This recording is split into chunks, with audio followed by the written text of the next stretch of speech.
everybody's wondering why there are so many people lined up by the third base dugout, it's because tonight is interim. 3 more games of this 7-day stretch for the Braves. We're on the road tonight at McKeon Park. Welcome in to pregame Tomahawk Talk. I'm Ariel Tamir-Pinsky, joined by Lyle Alenstein. Lyle, another crazy rain delay situation here at McKeon. Yeah, this game was supposed to start at 6 o'clock. Now we're looking at 7 o'clock. Last time we were at McKeon Park, we had a 90-minute delay after 3 innings of play. Game ended up being over 5 hours with around 11:30 finish, but here we are again. Braves have a 2-1 record against the Harbor Hawks this year. They've won the last 2, including that 12-5 win during the rain delay, and then most recently in the tight contested one in Dorn Park, 7-6. This is a Harbor Hawks team that struggled, won 3 of their last 11. Good opportunity for Bourne to build off the win they had last night. Well, we should be getting the game in tonight. The weather looks like it's clearing up, so talk to me about the pitching matchup. Braves got Colin Fisher on the bump. Pitched really well his last time out. He's dealt with some inconsistencies. Like really good against Wareham through 5 shutout innings, 5 strikeouts, 0 walks. Command was a big point of emphasis coming into the summer, and he really kind of proved that tonight in that game. And then Hyannis, Harbor Hawks, they've got Max Stammel, who started last time that the Braves faced them. Pitched 4 innings, 2 earned runs in that really competitive game. But, a couple of guys that have found some success this summer, and they're going to try to do the same tonight.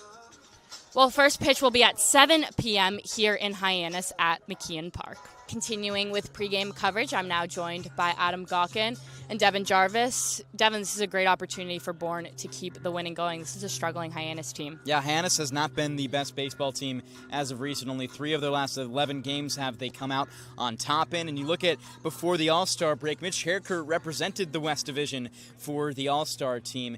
This team hasn't really been that same way recently. Last place right now in the West, tied with Falmouth. You're hoping Bourne can look at that and see this as a time to take advantage of a struggling team and add to their win total. Well, and to get those wins, we need to see what we saw last night from Will Whelan, Jack Brown, the relief pitching locking in. Yeah, the bullpen was spectacular yesterday, combined to go 5 1/3 inning without giving up a run. And that's really what this team needed, because the bullpen was really responsible for a couple of the losses over the last couple of games. So, the starting pitching wasn't the greatest. The bats made up for that, and then the bullpen shut things down. That's the team baseball that you're looking for. That's the team baseball that you need to win at this point in the season. If the starting pitching isn't great, you need the relievers to show up. Yesterday they did, and today that's the key again. Well, and to oppose that, you obviously need to score some runs if you want to win the game. Yeah, Bourne did a great job scoring offense early in yesterday's game. They got a run in the first inning, and that's what you want to see again today. When Bourne scores early in games, especially in that first inning, that's when they win far more often. So you'd like to see them do that today. Set up their bullpen to have a padding to just protect the lead, not worry about letting the offense do the job late in the game. Well, thanks for joining me, guys. First pitch from Hyannis will be here. It's game 32 between the Hyannis Harbor Hawks and the Bourne Braves here at McKeon Park. Devon Jarvis alongside Adam Gotkin for your coverage here on this 7 o'clock Friday evening game. Should be a really fun one today. 2 West Division teams battling it out to better their chances for this playoff push late in the season. Very interesting setup to this game today. We had some rain earlier in the forecast. It came, it passed, so we are playing similar to last time. These 2 teams had about an hour and a half of intermission in the middle of their game due to rain, so a similar setup, but 2 very different teams since the last time these 2 squads met. Bourne coming off a strong win against Falmouth, and Hyannis no longer the top team in the West Division. Yeah, it's been a really tough run recently for the Harbor Hawks. 3 losses in a row. And that's just how things go on the Cape. They've got a lot of new players coming in. A lot of this starting lineup has played less than 10 games. There's 3 who have played 5 or less. So, they're just figuring everything out right now with these new players. It's been a bit of an issue so far, and hopefully for them they can figure it out over this next week. There's still a little bit of time before the final playoff push.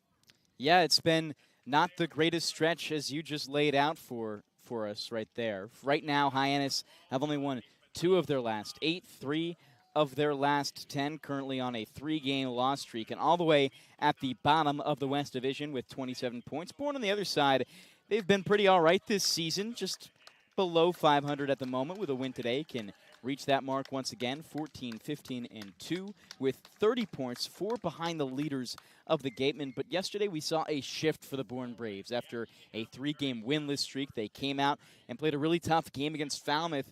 Really good bullpen pitching and really solid offense. Well, that was really the big thing for the Braves. It was the bullpen, because that's what had struggled recently. You look back to the last few games, back on last Friday, 1 week ago, Bourne went up 9-0, almost gave it up. Look back to last Monday, they went up 7-0, ended up losing the game. And then even in the 4-4 tie against YD, when you go back to the game on Wednesday, it was another one where the bullpen just really didn't have it. And, they need to figure it out, and they did in the last game. Now it needs to be sustained. And we'll see if it happens today, and a good chance to try and sustain it because, as we've said, Hyannis is not playing its best baseball right now. Hyannis at the All-Star break was one of the better teams in the league. They were at the top of the West Division. Mitch Carricker was the manager to represent the West Division in that All-Star game. No longer.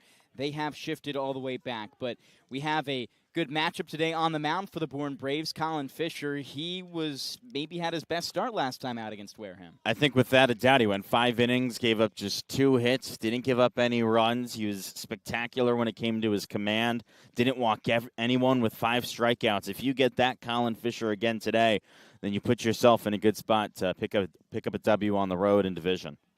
On the other side, it's Max Stammel. We've seen Stammel before. He's coming into this one out of Duke, only 5 appearances and 1 start on the season for Stammel, and has a 4.76 ERA and only 11 1/3 of an inning pitched. What do you know from him that can give us an impression of what to expect from Hyannis today? If Stammel can keep his control in a decent spot, then he gives himself a good chance to have a good outing. His opponent batting average this summer at just 184, but he's hit 4 guys. He's walked 7 in 11 innings. So, that's where the issues come in. Almost 1 free pass per inning.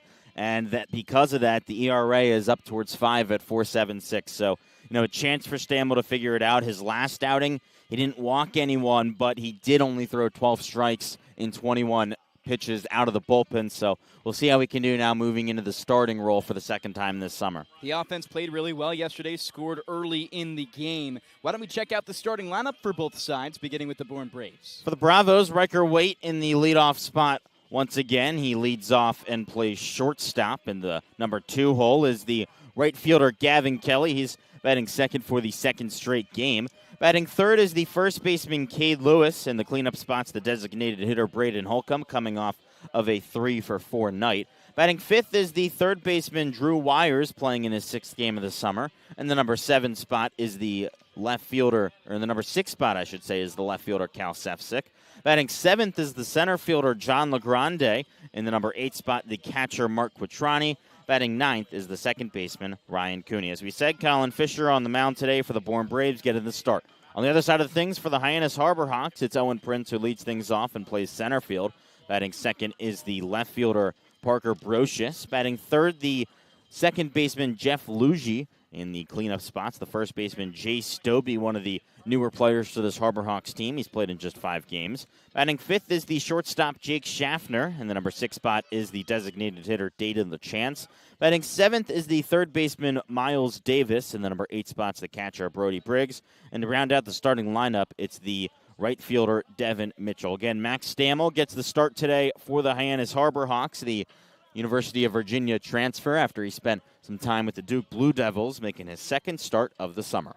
Well, we'll have more for you very, very soon. Bourne set to square off in Game 32. Weird to say there are only 9 games left in this season. Bourne yesterday coming off a 6-5 win against the Falmouth Commodores. You saw a lot to like in that game, Adam. I think it was a rejuvenized team. You touched on the bullpen, but how about the attitude from this team overall, both defensively and offensively? Attitude is always one of those things that you're keeping an eye on, and it can, without a doubt, make a difference of whether or not you have a team that can make it all the way to the championship. Right now, I think, if you're a Bourne fan, you have to be happy with the attitude that you see with this team.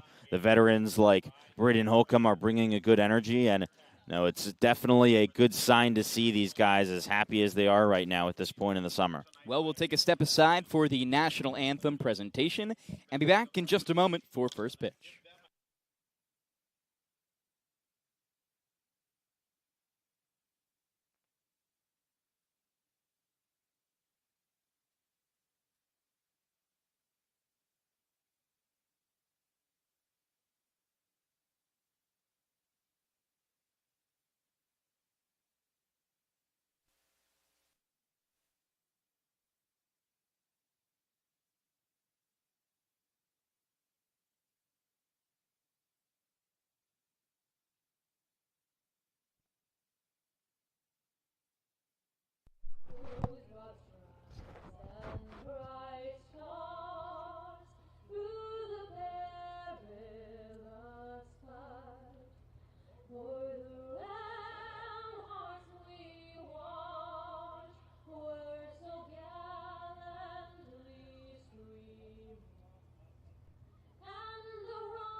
We return to McKeon Park. Devon Jarvis alongside Adam Gotkin, and the third member of our team and sideline reporter Ariel Tamir-Pinsky to join us later in the broadcast. We'll first give you that defensive alignment for the Hyannis Harborhawks. In left field, Parker Brosius. In center field, Owen Prince. And in right field, Devin Mitchell.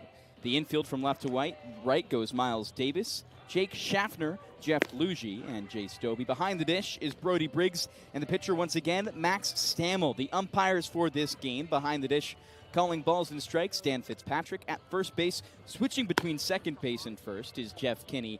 And at third base, switching also between second and third, is Joe Labella. The Hyannis Harborhawks today wearing their Friday Reds. It's the red jersey with Cape Cod lined out in camo on the front with camo numbers on the front and back as well. They have black caps with the Cape Cod logo on the front in camo and pinstripe pants with their Hyannis blue and orange. The Bourne Braves on the other side wearing their dark blue home uniforms with red lettering and numbers on the front and back. Red caps with blue bills and gray pants here in this one. Really exciting one. Braves and Hyannis in this in-division matchup. Game 32 of the season. This one the fourth time we've seen Hyannis and Bourne square off this season. And Stammel on the mound, getting set to go. It's only his second start of the season. And you talked about it before, Adam, but we'd like to see the control out of him. In his 11 1/3 pitched, he's allowed 7 walks, just 13 strikeouts. And it's potentially a concern going into this one. A few wild pitches in there, too. The first 3 he faces off against are Riker Waite, Gavin Kelly, and Cade Lewis. This is the top of the lineup. The same exact as yesterday. Riker Waite had a great game, an RBI, scored twice, got on with a walk and a hit by pitch as well. Cade Lewis went hitless. Gavin Kelly had a hit back in the second inning. So a very potent top part of the lineup for Bourne and a squad that has been toward the top of team batting average all season in the Cape League. First batter, Riker Waite. The switch hitter is from the right side against the lefty pitcher in Stammel. The first pitch, just upstairs. We've talked about all summer how crucial it is for the Braves to get the offense going early on. Yesterday, they were able to get a first inning run for the first time in 4 games, and it led to the first win for the first time in 4. Next one, a called strike as well.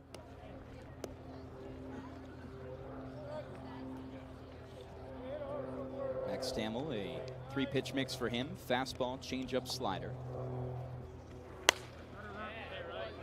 Waite pops one foul. The count 1-2.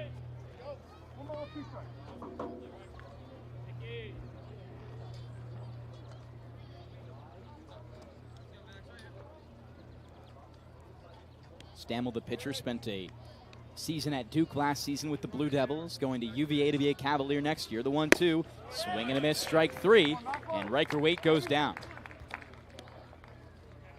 Good way for Stammel to start his day. He's not usually the biggest strikeout pitcher, does definitely get a decent amount of Ks, but to start your day off with a very quick one to a batter in Riker Waite who doesn't strike out too often, way less than 1 per game, definitely an encouraging start. Gavin Kelly now steps in. He's batting .222 this season, has an OPS just around 500. The first pitch to him, he swings and cracks one deep out to right field. Shifting right is Devin Mitchell, and it will land out of play just behind the Bourne bullpen up the right field line. No balls, 1 strike, 1 out here in the top of the first inning. Score still 0-0 and nobody on. First pitch came at 7:01.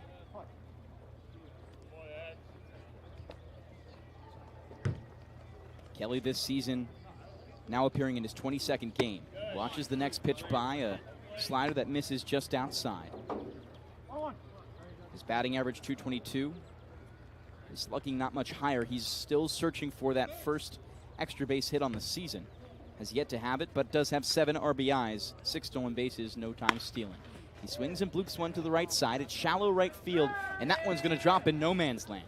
Jeff Luigi, the second baseman, ranges toward the outfield, grabs it, And Gavin Kelly's on with a base hit, the first one of the day for the Bourne Braves. Not a hard hit ball at all, but drops just in the right spot in between the second baseman and the right fielder, and Gavin Kelly picks up a hit. He has definitely started to heat back up again after a little bit of a slump. Had a hit yesterday and already one today. Really good for Kelly to get going. 2 soft hits of these last 2. That one right there and the one before yesterday was just a grounder to the second baseman. That couldn't be fielded. Cade Lewis now the new batter. Lefty on lefty matchup for the first time today. Stammel pitches first. It nicks off the bat of Lewis and back into the glove of catcher Brody Briggs. Lewis at 6'3", 220, attends Wake Forest. Transferred from Butler and was a really solid third baseman overall for the Demon Deacons. Spent 38 games there, 6 games at first base. The next one from Stammel is chopped to the right side. There's one from Luigi to Schaffner. Back to first base, a 4-6-3 double play to shut out the Braves on the broken back blooper by Cade Lewis. Step aside here in the middle of the first inning and take things to a short break here on the Bourne Braves Broadcasting Network and Cape League TV.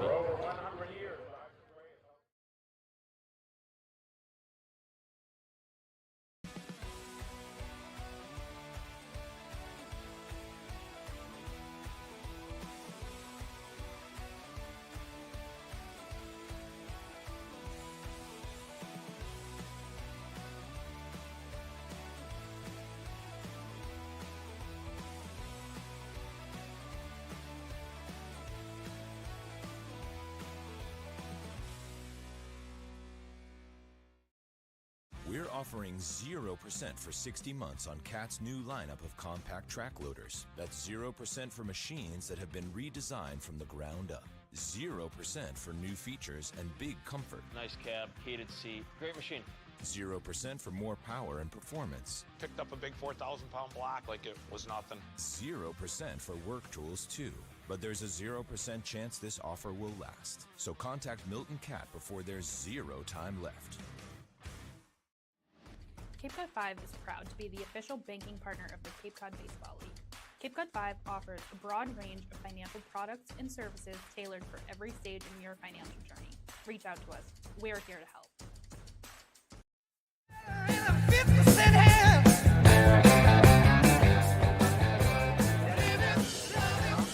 We return to the Bourne Braves Broadcasting Network and Cape League TV. Colin Fisher takes the hill for the first time today. Bottom of the first inning, Braves went scoreless in top 1, so it's a 0-0 ball game against the Harbor Hawks. Colin Fisher, in his last time out against Wareham, was the starter, earned the win, pitched 5 innings, allowed just 2 hits, no earned runs, no walks, and 5 Ks. His defense behind him starts in the infield. Drew Wires at third base, Riker Wade at short, Ryan Cooney at second, Cade Lewis at first. Cal Sefcik mans the outfield and starts in left to right. John Legrande's in center. Gavin Kelly's in right field. Behind the dish, catching balls for Colin Fisher is Mark Quattrani. Owen Prince begins things off. The lefter out of Virginia Military Institute is now playing in his 7th game and has batted .263 this season. He's had 2 extra base hits, both doubles, and 1 RBI. First pitch from Fisher. Called for strike 1.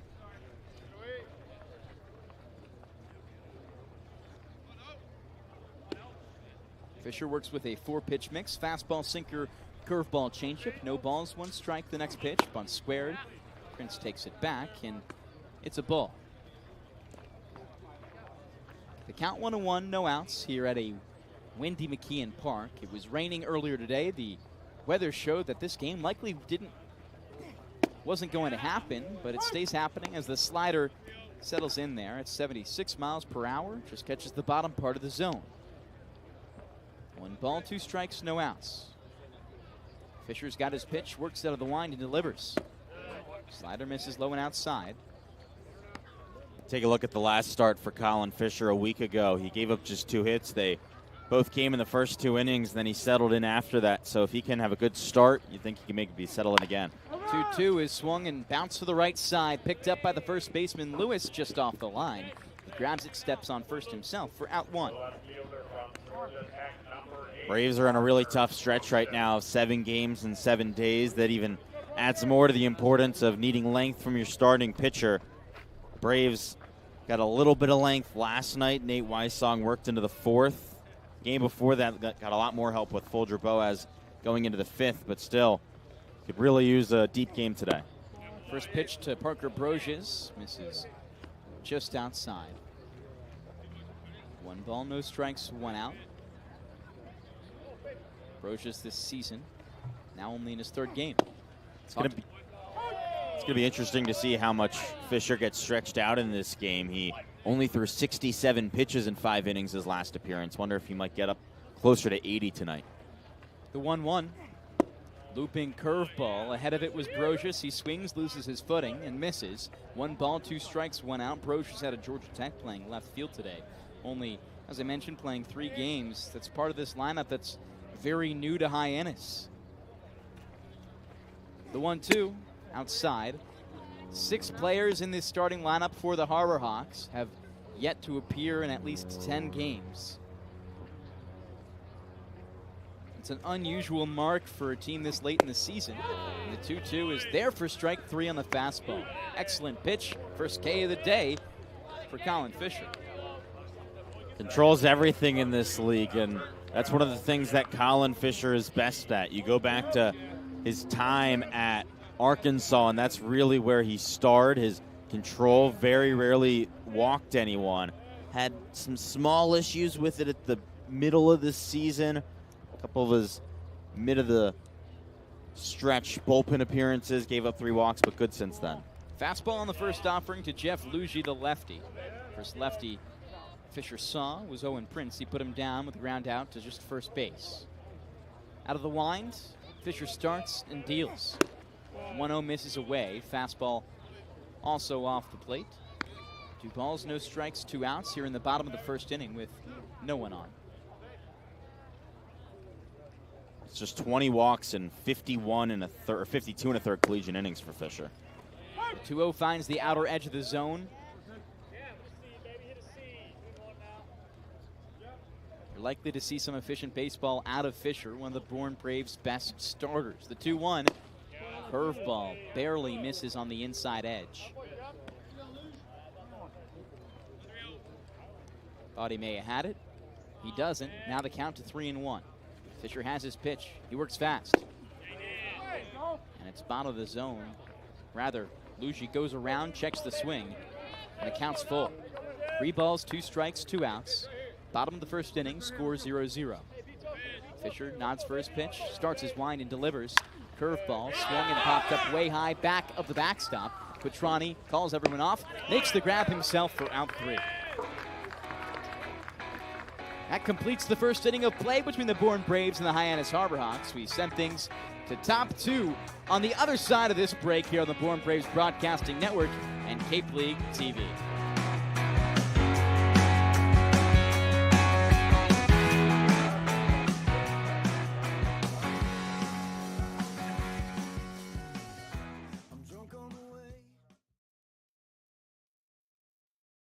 Here at the Mass State Lottery, we're known for our monster wins. But there's no bigger win than the $1 billion we provide each year to support all 351 cities and towns in Massachusetts. In our game, we know that supporting local businesses and helping communities is how we all win. Because at the lottery, we're all playing for the home team. The Mass State Lottery. Welcome to the state of winning. One source has it all. The pros' go-to rental choice for the newest and most reliable equipment for any job. One source that has a team you can rely on, the people and a name you trust, with the tools you need. One source with a location near you and wherever the work takes you. Milton Rents, the right equipment when and where you need it. There hasn't been a ton of training when it comes to bat speed or products for players to be able to train bat speed.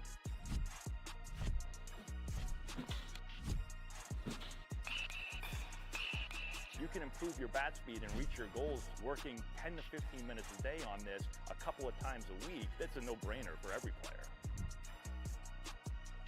4 graded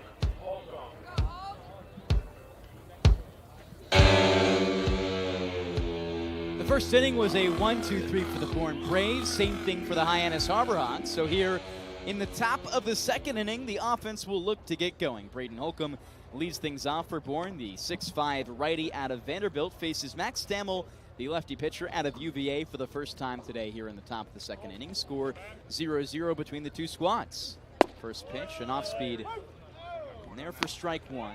Check swing from Holcomb, but he doesn't come around. Holcomb this season has had really two different seasons, batting .264 overall right now, but now in his 31st game, he's playing really well in the month of July, hitting just around .350 in the month. Second pitch, he cracks a worm burner to the left side. Shafter, the shortstop, deals sidearm throw to first. It's there. I was a bit curious coming into this game how the infield would look after the rain earlier. Definitely seems a little bit slow, but basically completely normal. You can tell by looking at it, it's maybe a little bit darker and damper than it usually be, but I don't think the rain is really going to play much of an impact on this game. It was coming down earlier, especially where we were around Wareham, waiting for the call of whether or not the game would continue. It did. We made our trek, and the rain cleared up. Drew Wires, now the new batter, slots in the 5 spot. First pitch from Stammel. It's upstairs and away at 90 miles per hour. Yeah, I think if this game was at Durham Park today, we probably wouldn't be playing. There was a very weird storm that went through Cape Cod today, a very narrow and long storm. It was kind of severe on both ends. The middle hit Hyannis, and that was weak. Drew Wires swings and misses at the 1-0. Wires, now in his 6th game for the Bourne Braves, is batting a remarkable .268 in such a small sample size. Already has 2 home runs. Both of those came at Red Wilson Field on Tuesday against the Yarmouth Dennis Red Sox. Top of the second, the 1-1. He swings and is ahead of it, cracks it to the left side. Third base coach Jeff Lemoncel, he couldn't make the grab, so it's off toward the bullpen. Sam Garwell ends up grabbing it for Hyannis. This is a park that's very friendly to right-handed hitters. A guy like Wires, if he can pull it, it's only 324 down the left field line, and it doesn't get deep until you get pretty far to center. The 1-2, swings and misses under it. That's the second strikeout of the day for Samuel. He's racking them up here in the second inning. I was just talking about how maybe the infield was going to be affected by the rain. Also, one of the questions always is how do the starting pitchers get affected? Changes a little bit their routine when game gets pushed back once and then pushed back again. But, 1, 2, 3 for Fisher and the minimum so far for Stammel, so it seems like they're pretty good. Cal Sefcik now up. First pitch from Stammel. Fastball in there for strike one, just bottom of the zone, up at 91 miles per hour. All 5 games in the Cape going on today, so still only one makeup game this season, and that was between the Harwich Mariners and Bourne Braves, which was made up on Wednesday. Harwich took that one 12-2. Pretty remarkable how well the Cape League has been blessed with weather this season, only having to reschedule one game. It's got to be close to a record. The 1-1, fastball cracked up the middle over second base, and Sefcik's on with a base hit. That's into the outfield. Owen Prince turns the ball in. And that's the second hit of the day against Max Stammel. John LeGrande, now the new batter from the left side. And that's what you want to see. 2 hits in 2 innings. This offense starting to get going. In that stretch where they really weren't playing well offensively early in games, it was a lot of 1, 2, 3s early on, a lot of quick innings. So if you can just see a lot of pitches and have good at-bats, then it can be a good start offensively. That's where Bourne usually is at its best when it's doing that. Lefty on lefty, runner goes, it's a ball. Throw into second base on time and on target. Great throw from Brody Briggs. First pitch will send Cal Sefcik back, and just like that, the Bourne Braves will once again show the minimum here in the second inning. We'll step aside for mid-2 here on the Bourne Braves Broadcasting Network and the Cape League and Cape League TV. And be back on the other side. Hyannis looking to start the scoring. Oh, mama, I can hear you a-crying. You're so scared and all alone. There's been a ton of training when it comes to bat speed or products for players to be able to train bat speed.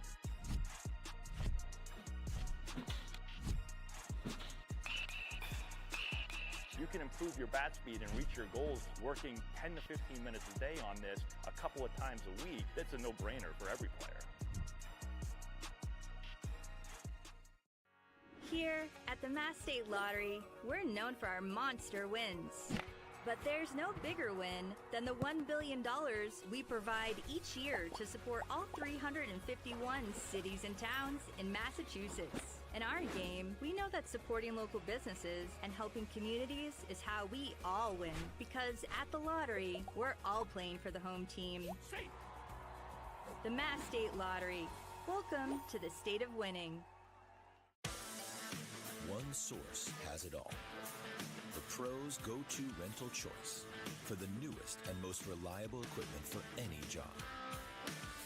One source that has a team you can rely on, the people and a name you trust, with the tools you need.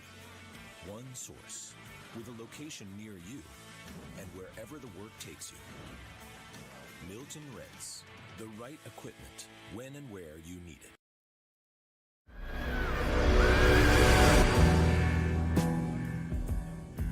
Little Pink Floyd to start us off here in the bottom of the second inning. Colin Fisher retakes the mound. He went 1-2-3 in the first. Now the heart of the order up for the Hyannis Harborhawks in this 0-0 contest. Chase Doby up out of Nevada Reno. Now in his 6th game with the Hyannis Harborhawks. One of these newcomers to Hyannis. First pitch is a strike down the middle. Pretty much center for Colin Fisher. He looked really solid back in that first inning. Did not throw more than 16 pitches. Here he is once again. Yeah.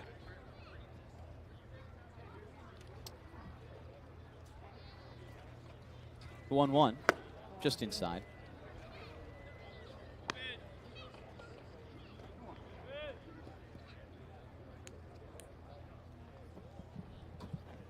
Two balls, one strike. Sinker just caught the inner edge. Great pitch by Colin Fisher. Ideally, this defense doesn't do much today behind him. Swing and a miss on the curveball.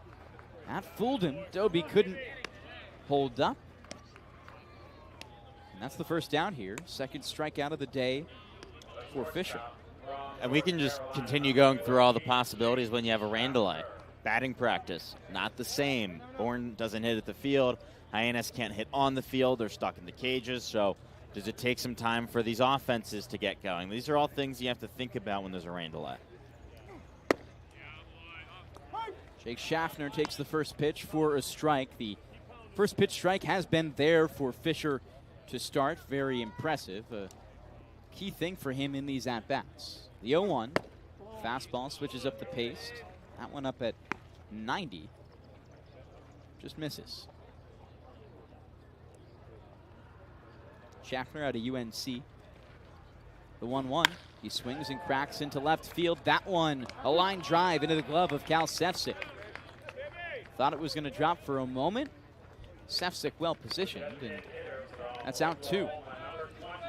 Second inning moving very quick for a game that got delayed quite a bit. They're making up the time for it right now. Only started this game 20 minutes ago, and we have 2 outs here in the bottom of the second inning. It's not often that Colin Fisher gives up contact to the outfield, so good to get an out on one. This one also looped out of the outfield. That's down the line and could be extra bases for Dayton LaChance. He rounds first base. Left fielder Sefcik fields, throws to the third baseman in wires, and it's a stand-up double for Dayton LaChance. Call it maybe a broadcaster's jinx. Yeah, I was just going to say hand up, that one's on me. I was just going to get into the fact that Colin Fisher in his last start gave up just 2 batters allowed just 2 batters to hit into the outfield, one a line out and one a single. Other than that, he kept everything else in the infield or strikeouts. Here now, back-to-back balls into the outfield. So for a guy like him who, pitches a lot of the time to contact, it'll be interesting to see how, these Hyannis bats go throughout the game if they can hit it into the outfield. Very humid day, so ball will fly a little further. Miles Davis, not the musician, but the ball player here for Hyannis. Out of Duke, playing third base.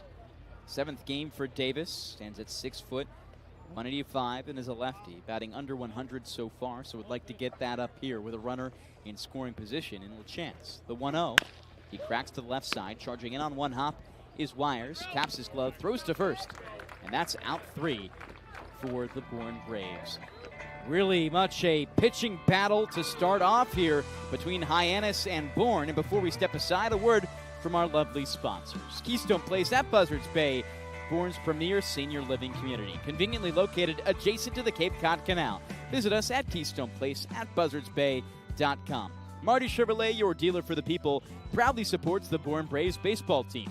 See all our cars and trucks at martychevrolet.com and go Braves. When we come back, you see the rest of the Bourne lineup in top 3. John LeGrande, Mark Quattrani, and Ryan Cooney. Everyone. Offering 0% for 60 months on Cat's new lineup of compact track loaders. That's 0% for machines that have been redesigned from the ground up. 0% for new features and big comfort. Nice cab, heated seat, great machine. 0% for more power and performance. Picked up a big 4,000-pound block like it was nothing. 0% for work tools too. But there's a 0% chance this offer will last. So contact Milton Cat before there's 0 time left.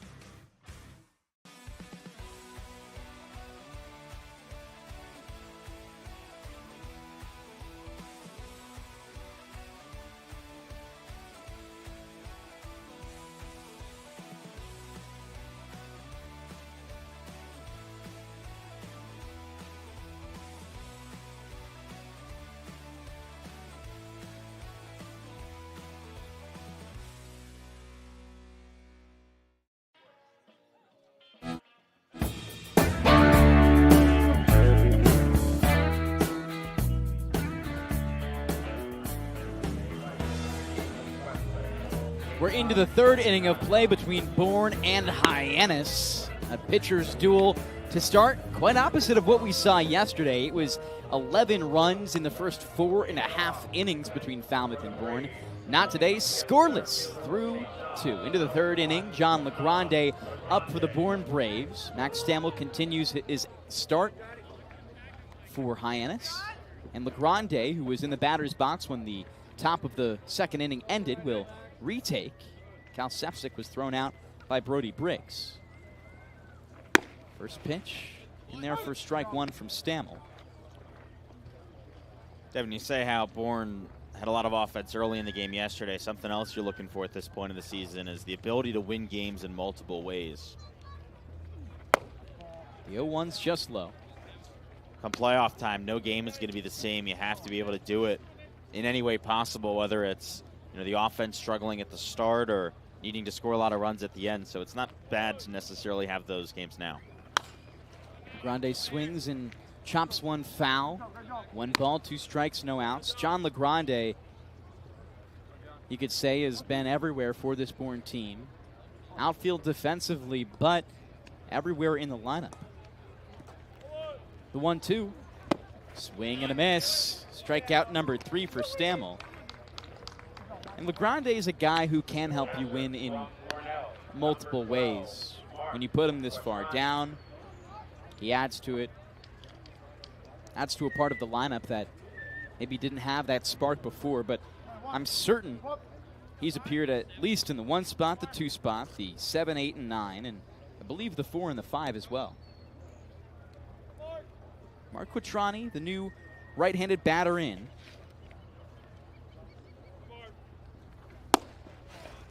Launches it upstairs to start. Quattrani spent 10 games with Falmouth earlier this summer, now in his 7th for Bourne after the midseason switch. Has started off way better with Bourne than he was with Falmouth, batting .333, on base percentage higher and slugging just a tad lower. Cuts in on the air on the 1-0. Only 1 extra base hit with Bourne so far. He had 2 doubles and a home run with the Commodores. The 1-1. He cracks deep out to left field. That one looping toward the wall. Brocious makes the grab at the warning track. You got to be careful with those balls hit out to left field. That one at 301 was just 25 feet shy of going over the fence. Based on the sound that made, I thought that it maybe would have gone a little bit further, but seemed as if Quattrani just got a little bit under it, and so he wasn't able to fully put the distance on the ball, but still good contact. Last batter we haven't seen from the Braves, Ryan Cooney, the Orkin Duck. Takes the first pitch inside at 91 to begin. It's the fastball from Stamel. It's been an up and down season for Ryan Cooney. Last week and the week before, he looked really solid. He's slowed down just a little bit since, batting 169 so far. The 1-0. Watches by on the outside edge. Slider down at 84 miles per hour. Cooney's got a good chance now to play a lot of games at second base after the departure of Camden Kojal. And let's see if he can make the most of it. It's a great opportunity now. The 1-1. Fastball, he chops to the left side. Tough pick for Davis. He can't get it. Bare hand recovery throw to first. Brings Doby down the line, off the bag. And the tag isn't there, so Ryan Cooney gets to first base. And once again, Bourne continue to put runners in the base path. They've done so now 3 consecutive innings, but in each of the last 2 before this one, they've gotten put out somewhere in the base path. For Kelly, he grounded in. He was the victim of a 4-6-3 double play, and Sefcik was thrown out at second stealing. Still no decision yet on whether that's a hit or an error. I imagine an E5, but we have to wait and see. And they do give the error. Riker Waite now up. Righty sees Stamel for the second time. First pitch. Strike one at 90 miles per hour. So that's now the 40th error of the summer on this Hyannis defense. That's now tied for second most on the Cape. Before the 0-1, a look over to first from Stamel. That's his first pickoff attempt so far for a Bourne team that's been, you could say, steal-friendly already. Riker Waite, the batter, in the back of the right-handed batter's box. Crowds the plate as well. The 0-1. And that one just nicks his jersey in front of his belly. So he takes first base. And that now his 10th hit by pitch of the season. Second in the Cape League. And that, pretty remarkable. Just now one back of the leader.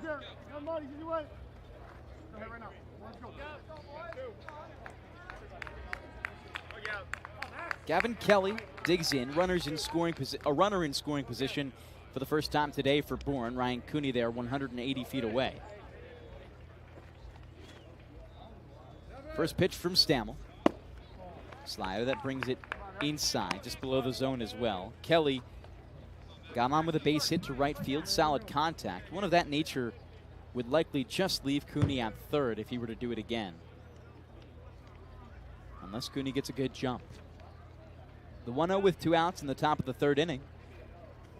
Fastball swing and a crack out to right field. It's foul. Kelly late to it there. Hit an identical foul ball his first time up. Kelly batting .234 on the season. One of 2 Braves so far with a hit in this game. Stamel out of the stretch has runners on 1 and 2. The 1-1, runners going. No swing. The throw into second is on time, and there once again, Riker Waite gets caught stealing, and the Bourne Braves can't convert on their runner in scoring position here in the top of the third inning. 0-0 the score between Hyannis and Bourne as we take things to a break here in the middle of the third inning on the Bourne Braves Broadcasting Network and Cape League TV. Chewing on a piece of grass, walking down the road.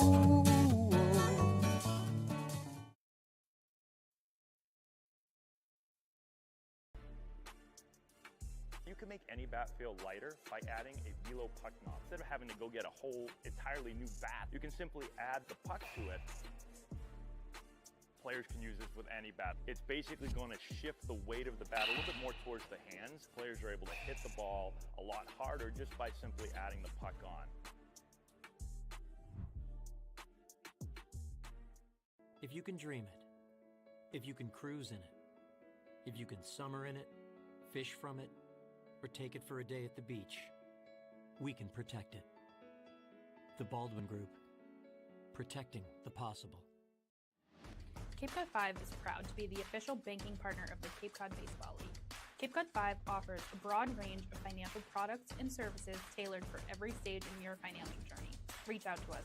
We're here to help. We're offering 0% for 60 months on CAT's new lineup of compact track loaders. That's 0% for machines that have been redesigned from the ground up. 0% for new features and big comfort. Nice cab, heated seat, great machine. 0% for more power and performance. Picked up a big 4,000-pound block like it was nothing. 0% for work tools too. But there's a 0% chance this offer will last. So contact Milton Cat before there's 0 time left.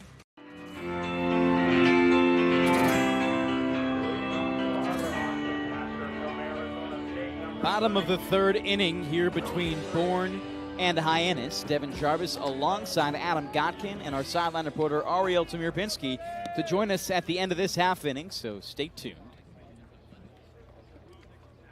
It's Brody Briggs, the catcher for Hyannis, to begin against Colin Fisher. Lefty on lefty matchup to start the bottom of the third. Curveball misses low to begin, down at 76 miles per hour. Briggs, a catcher who has already thrown 2 runners out today, Cal Sefcik and Riker Wade.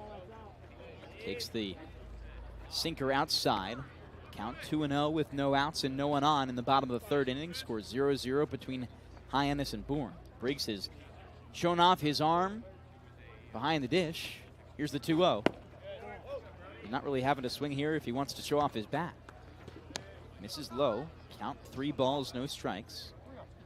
Very fast 2.5 innings to begin. Only 33 minutes since first pitch right now. The 3-0 finally found the strike zone. Sinker crosses over the plate.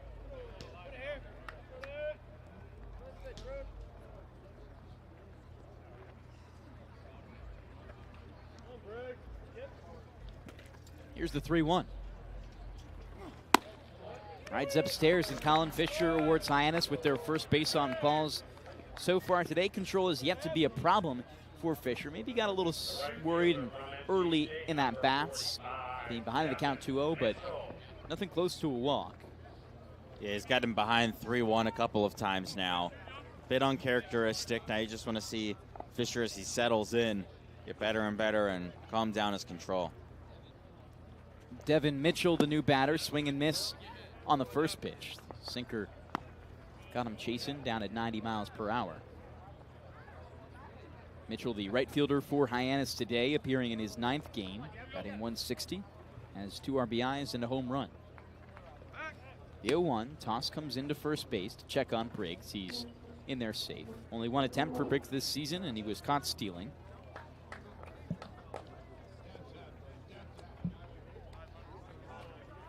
So now out of the stretch, Fisher works. Only the 2nd time out of the stretch today. The 0-1. Bunt comes square. He pulls it back, Mitchell, and takes a ball. 1 ball, 1 strike, no outs. Bottom of the third inning, scores 0-0. Braves right now have 2 hits in their 3 half innings. Hyannis just 1. That came last inning from Dayton LaChance. The 1-1. Bunt squared again. It's pulled. And Mitchell takes the ball. 2 balls, 1 strike, no outs. And Fisher once again behind in the count. Mitchell has struggled with the strikeout this season. 3 walks to 14 Ks. The 2-1 is a fastball, low and inside.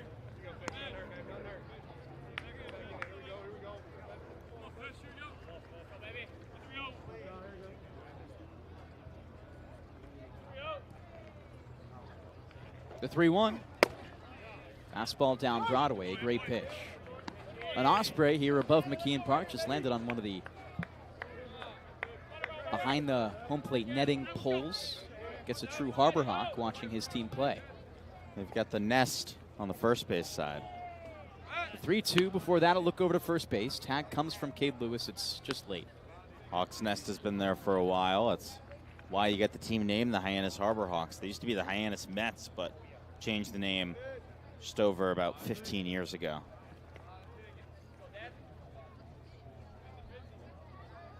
The 3-2. Another look to first. Devon Mitchell waiting patiently at the plate. Hyannis changed its name actually at the same time around as Chatham did. They went from the A's to the Anglers. Teams moving away from the major league identities to their own. The 3-2 with no outs. Fastball that hits off the padding of Mitchell. Also hit off the mask of Mark Quattroni. Not how you want to start your third inning for Fisher, especially considering it's against the bottom of the order, 8-9, a walk and a hit batter. Now you bring the top of the order up, and with 2 on and no outs, this is a dangerous spot to be in. Definitely a good chance for Hyannis to take the lead here. Owen Prince out of Virginia Military Institute. The center fielder stands in. Top of the order back up for Hyannis. Runner on first is Mitchell. On second is Briggs. Prince squares to bunt. He brings it back, but takes the pitch. No balls, 1 strike, no out. Important to get a strikeout or a uncostly fly out. You don't want the runners to advance right here. The 0-1. Bunt comes again. Pitch goes back. Quattroni's going to hold it nearly through to third base where the runners advanced to. Briggs now on to third. And Mitchell on to second. A little bit surprised that Quattroni decided to pocket that. I thought he might have gone for the throw. It seemed like he maybe could have got Briggs at third. Would have been close. Briggs likely would have been safe, but still worth the throw. So now 2 in scoring position. The count 1-1. Fisher out of the stretch, set of the belt, delivers. Hit to the right side. It's picked up by Cooney. He cross arms, throws to first as the run scores for out 1. So Hyannis get on first here against the Braves. They're up 1-0. An RBI 4-3 ground out for Owen Prince.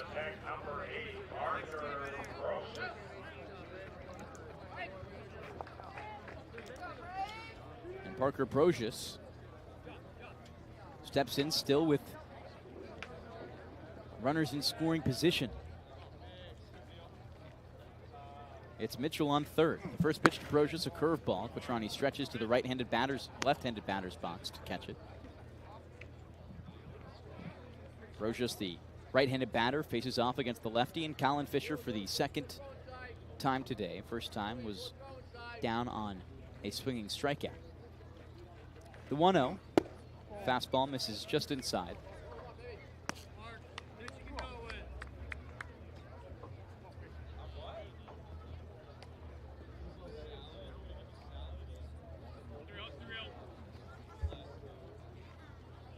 The 2-0. Swing and a cracked ball to shallow center field. LeGrande coming in, makes the catch. Makes it. Mitchell not going to come in from third. Throw was off target, so he likely could have been safe. But the out comes, no movement from Mitchell at third base. Good job by Fisher to bounce back after the leadoff walk and hit batter. Now you just want to keep things here and minimize it. Allow just the 1 run to score, and you're in a perfectly fine spot. Jeff Lugie up to bat. He ended the first inning with a pop out to catcher Mark Quattroni. Lefty on lefty battle. No balls, no strikes. The first offering. A curveball inside. Down at 74 miles per hour. Curveball's been a good weapon for Fisher this season. The 1-0. Pitches the speed with the splitter. It misses again.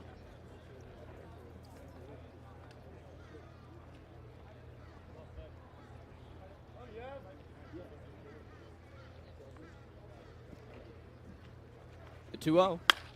Swing and a cracked ball left field over the out of play and netting lines. And do it again. 2 balls, 1 strike, 2 outs. Bottom of the third inning. Hyannis have already scored 1 this inning. A runner on third in Devon Mitchell. The 2-1 with 2 outs. Curveball, swinging a foul back once again. Fisher looking to go 3 consecutive to retire the side after the first 2 gone on and one of them scored. Lugie, 13 RBIs this season, could make it 14 with a base hit. The 2-2. Curveball. He fights it off once again. It's out of play. And this one, a battle between Fisher and Luigi. Luigi out of Duke, standing at 6 feet. 185, batting .333 this season. One of the better batting averages on this Hyannis starting lineup, the best one. The 2-2. Fastball misses up and away.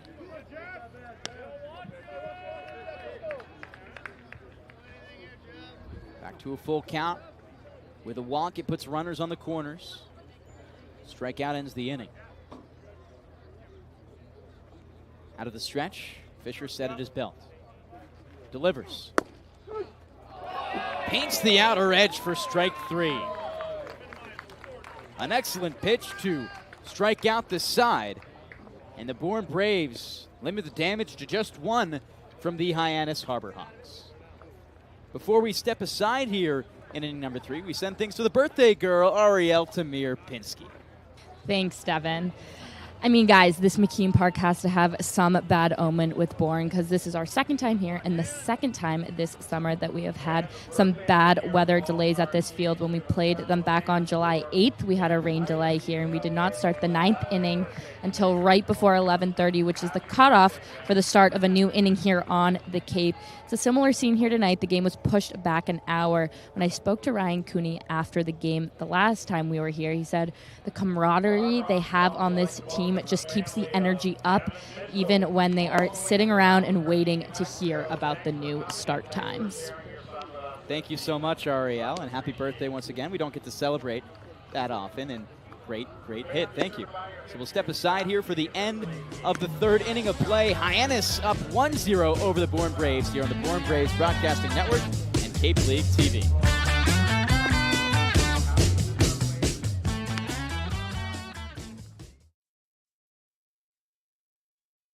There's a 0 chance that you'll want to miss our 0% for 72 months offer. For a limited time, CAT is offering 0% on the purchase of many new small excavators. That's 0% for better performance, 0% for next generation features. Great machine. It's quite impressive. 0% for work tools too. But there's a 0% chance this offer will last. So contact Milton CAT before there's 0 time left.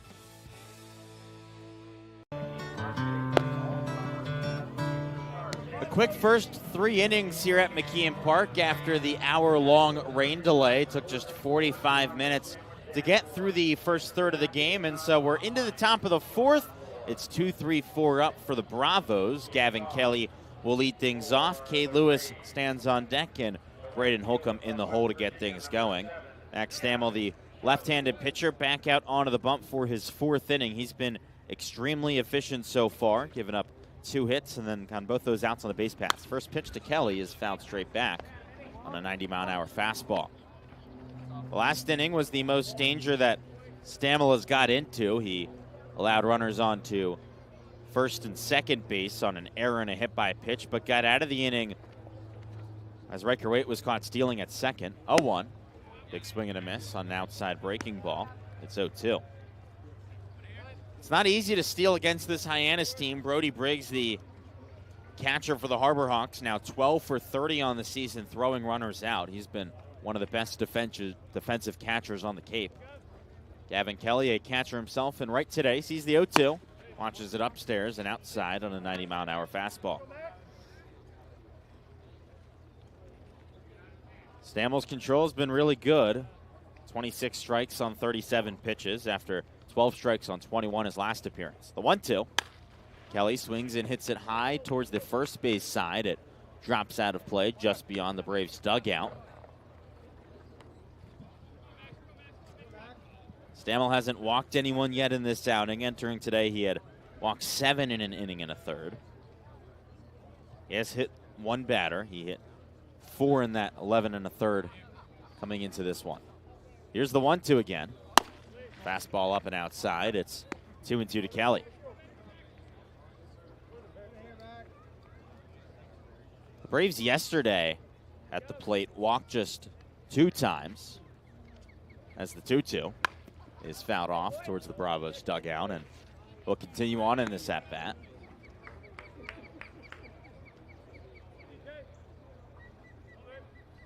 as a team, Bourne is right in the middle of the league when it comes to walks. 125 on the season. That's 6th place. The 2-2 pitch. Misses up and outside. Gets out of the catcher Briggs' glove into the backstop. And the count now full. It's 3-2 to Kelly. Looking to get on for the second time today here to kickstart the top of the 4th. He hit a single into right field in the first. Stammel shakes off the first sign and comes set at the belt. The high kick and the pitch. A quarter of a swing. Kelly held up the appeal to first. He didn't go. And so there is the first walk of the game from Max Stammel. Gavin Kelly is on for the second time today to kickstart this 4th inning. Good patience, and like you mentioned earlier, Adam, Kelly kind of just finding his groove once again after being in and out of the lineup. He's been in it for a few straight now, and important that he gets the bat going. It's been up and down at times, pretty streaky. He either doesn't impact a lot or impacts quite a bit. Kay Lewis, the left-handed hitter in. The lefty Stammel throws to first. Kelly's caught in a rundown. The throw goes to second. The tag down. It's applied. And Bourne already has been out 3 times on the base paths. The 3rd caught stealing of the game in just the top of the 4th inning, Devon. Yeah, this is not a good way to start your aggressive base path running. You want to be a little bit more efficient, and maybe now you just be more conservative when it comes to attempting steals. Braves have now been caught 19 times this season as the pitch bounces off the plate to Lewis, and the count 1-0. Braves are now tied with the Harbor Hawks for the 2nd most times being caught stealing in the league. Bourne does have more stolen bases than Hyannis, tied for 3rd. 1-0, swinging a chopped ball towards short into the belly of Schaffner. He fires to first, and it's in time for the 2nd out. This game moving really fast right now, and it's just aggressive swinging from both sides that have led to outs. Maybe you ought to see a little bit more patience both for Bourne in the base path and in the batter's box. Only 1 walk drawn so far. You want to get that tally up. Here's the cleanup hitter and designated hitter, Braden Holcomb. He grounded out to short to lead off the 2nd, his first time up.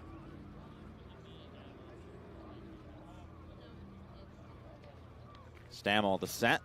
He looks in, the pitch. Fastball just below the knees at 91.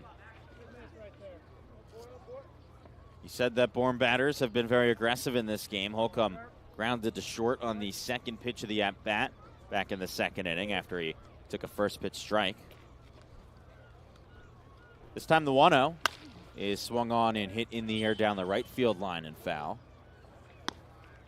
So once again, Holcomb takes the first pitch, but unlike the last at-bat, he fouls off the 2nd one. Braves trying to tie this game up. They gave up the first run of the game in the bottom of the 3rd. Here in the top of the 4th, with 2 outs, there's no one on. The 1-1 to Holcomb. Swinging a line drive up the middle. That rolls through and bounces into the glove of the center fielder, Owen Prince. It's a single for Braden Holcomb, and he continues to swing the bat really well, hitting well over 300 in the month of July. He's been phenomenal, and good for him to get going against Hyannis. Last time here at McKeon Park, he went 0 for 3 with 2 strikeouts. One of the few games he's gotten hitless here in July, and that streak won't happen again.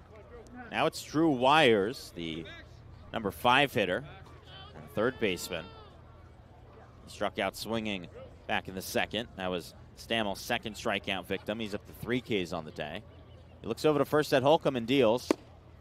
Wires takes a slider on the outside part of the plate. It's 0-1. Wires is now 7 for 20 on the summer. He's got 1 double, 2 home runs. He's walked once and struck out 7 times. Harbor Hawks shifted to the right against the right-handed hitter. The pitch is fouled off, or actually not too much of a shift, really. We're playing straight up, and the shortstop a little bit to the right. There's a pretty big hole on the left side of the infield with the 3rd baseman, Miles Davis, playing closer to the line. But other than that, not too much of a shift. Outfield a little bit to the right as well with the left fielder, Brocious. Center fielder a few steps to the right. The pitch, fastball upstairs. It's 1-1. Or 2-1, I should say. Home plate umpire Dan Fitzpatrick corrects the call that's on the scoreboard.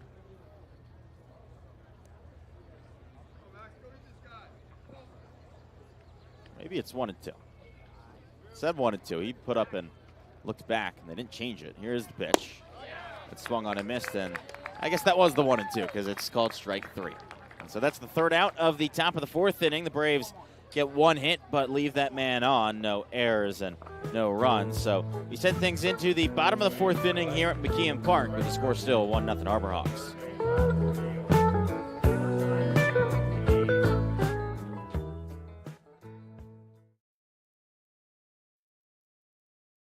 Here at the Mass State Lottery, we're known for our monster wins. But there's no bigger win than the $1 billion we provide each year to support all 351 cities and towns in Massachusetts. In our game, we know that supporting local businesses and helping communities is how we all win. Because at the lottery, we're all playing for the home team. The Mass State Lottery. Welcome to the state of winning. One source has it all. The pros' go-to rental choice for the newest and most reliable equipment for any job. One source that has a team you can rely on, the people and a name you trust, with the tools you need. One source with a location near you and wherever the work takes you. Milton Rents, the right equipment when and where you need it. You can make any bat feel lighter by adding a velo puck knob. Instead of having to go get a whole entirely new bat, you can simply add the puck to it. Players can use this with any bat. It's basically going to shift the weight of the bat a little bit more towards the hands. Players are able to hit the ball a lot harder just by simply adding the puck on.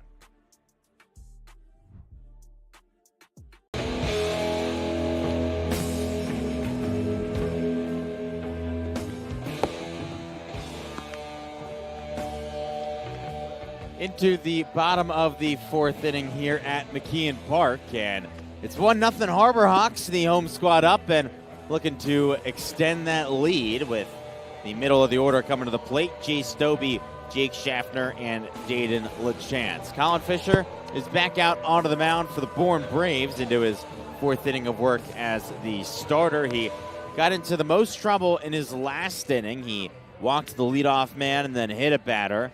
Ended up allowing a run to score on a ground out, and then got out of the inning with the runner on third with a fly out to center and a strikeout looking. A little bit delayed to start this inning because in the middle of the fourth, as we always do here on Red Shirt Friday, the hero of the week. A great story. I didn't actually catch his name, Devon, but said father of four, grandfather of four, great-grandfather of four, a Vietnam veteran, a graduate of the University of New Haven, the president of the local chapter of the NAACP. Just sounds like a spectacular human being, and a big shout out to this whole McKeon Park crowd for giving the round of applause that he deserved. Just a spectacular human being. Was stationed in Saigon during the Vietnam War, honorably discharged, spent a couple tours there, and is just a true American hero. And we've got America's pastime on the field here. A interesting day when it comes to the actual weather. We were delayed for an hour, now underway, and got some not so good looking clouds rolling in the outfield. Hopefully those all stay away. The last time Bourne played here, we had a mid-game delay. Dobie in the box, the first pitch to the righty.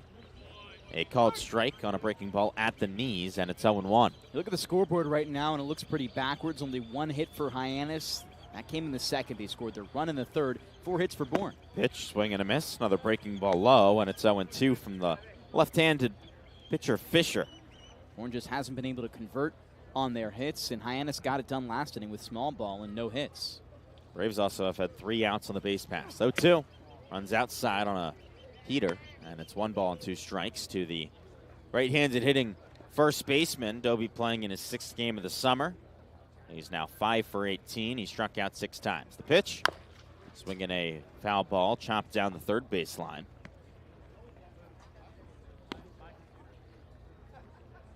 Dobie out of the University of Nevada, out in Reno.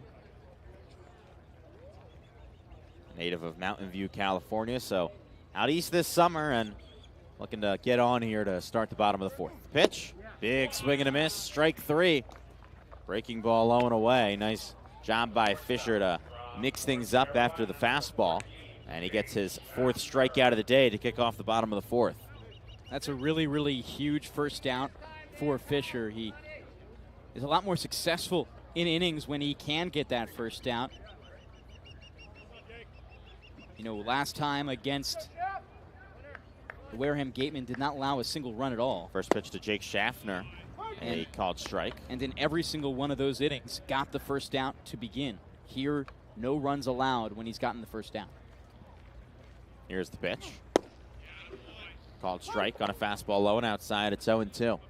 Said the clouds don't look too great beyond the center field wall. Looks like there's a big storm out over the bay north of Cape Cod, and it should stay north of us. We should be all good. 0-2. A check swing, the appeal to third, and Joe LaBella says that Schaffner held up. The Hyannis shortstop grounded out to, or flew out to left field back in the 2nd inning. He's been the best hitter of anyone in this Harbor Hawks lineup, batting .308 on the summer. The pitch fouled off the plate, and then off the batter, Schaffner. I could see a couple small showers potentially roll throughout this game. It's just been such a classic bad weather rain day out on the Cape where you have nice weather early on and then you see those late afternoon storms. The 1-2. This is outside. That's just summer weather, and really we've just been fortunate this year that we haven't had to deal with it too much up until now. And even then we had just an hour delay and then got this game going. The 2-2. A check swing again. The appeal to third. LaBella again says that Schaffner held up. Despite the delay, we have been moving along pretty quickly in this game. Already in the bottom of the 4th, just an hour in. From the line, the left-handed Fisher kicks and deals. And misses upstairs. Ball 4. There's the 2nd walk of the day. 2nd walk in as many innings from Colin Fisher. And it's a runner on for the Harbor Hawks here in the 4th. 3rd straight inning that Hyannis is a base runner on against Colin Fisher. Last time he gave up a walk, that runner came around to score. You got to hold that runner at first and make sure you don't get multiple on before 2 outs come. Here's Dayton LaChance, the designated hitter. He had a double in the left in his last at-bat. Fisher throws over to first. Back in time is Jake Schaffner. It's a really good pickoff move for the left-hander out of Arkansas. Definitely one of the better ones that we have seen out here on the Cape. He got a pickoff in his last game. The pitch. A check swing on a breaking ball low. A chance held up. So the count 1-0. A chance out of the University of Oklahoma. He, like the man who led off this inning, is playing in his 6th game. 1-0. Swing and a miss.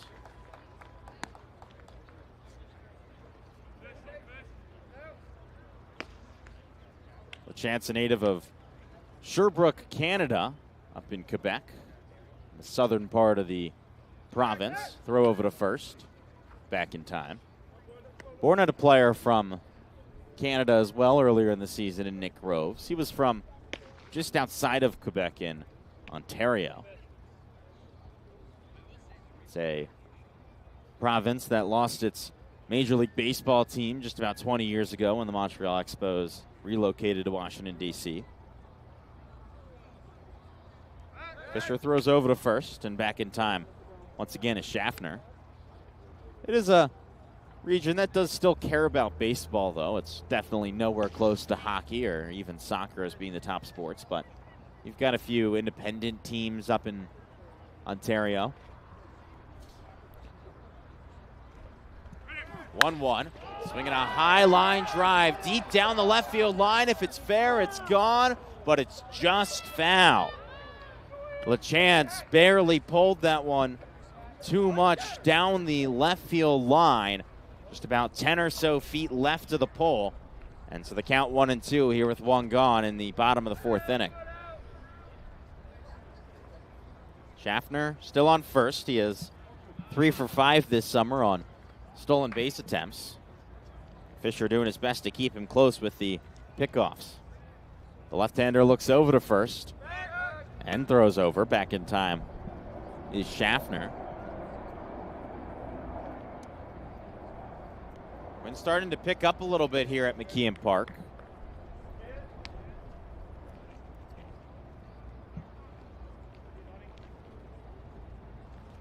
Fisher gets his sign, comes set. Decent sized lead at first for Schaffner. Here's the pitch. Swinging another fly ball down the left field line. This time pulled more by LaChance and well foul. So the count's still 1 ball, 2 strikes. 3 straight fouls from LaChance. He struck out 6 times in now 7 games. Or now 6 games, I should say. Hyannis' designated hitter looking to get on. Start a rally with 1 out. Throw over to first. Back in time once again is Schaffner. Chance is the only extra base hit of the game. That double in the second. That's still Hyannis' only hit of the game. Didn't need any hits to bring home a run in the last inning. Another throw over and back in time once again is Schaffner. That time, Cade Lewis, the first baseman, wasn't even really ready.